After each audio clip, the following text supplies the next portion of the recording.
સુરતમાં પાર્લે પોઈન્ટ વિસ્તારમાં પાણીની લાઇન ફાટી છે। લાઇનમાં અચાનક ભંગાણ થતાં રસ્તા પર પાણી ફરી વળ્યા। પાણીની લાઇનમાં ભંગાણ થતાં અનેક ગણા પાણીનો વેડફાટ થયો છે।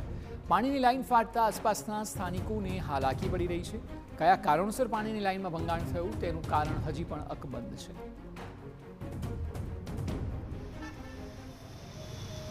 પાણી પ્રથમ દ્રષ્ટિએ જોતા પ્રેશરને લીધે રોડ આખો ફાટી ગયો છે, ઊભો થઈ ગયો છે। અને અત્યારે જો કે પાણી અમારે સવારે 8:30 થી 11:30 વાગ્યા સુધીનો પાણીનો ટાઈમ છે, એટલે પાણી ફૂલ પ્રેશરથી આવતું હોય છે।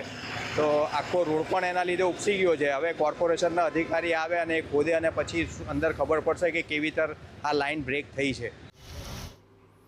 આ તરફ સ્થાનિકોએ કોર્પોરેટરને જાણ કરતાં તંત્ર દોડતું થયું છે અને વહેલી તકે લાઇનમાં થયેલું ભંગાણ દૂર કરવામાં આવશે તેવી ખાતરી અપાઈ છે। હમણાં હાલમાં જ અમારે એક સ્થાનિક કાર્યકર્તાનો અમારી પર ફોન આવ્યો છે કે આવી રીતે સિટી લાઇટ પર અશોક પાન સાથે પાણીની નીચે પાઇપ ફાટી ગયો છે, એટલે રોડ ફાટી ગયો છે, એટલે બધું પાણી બહાર આવે છે। એટલે અમે તાત્કાલિક કોર્પોરેશનના અધિકારીઓને જાણ પણ કરી છે અને તેઓ અત્યારે આવશે અને બધી કામગીરી પણ ચાલુ કરી દેવામાં આવશે।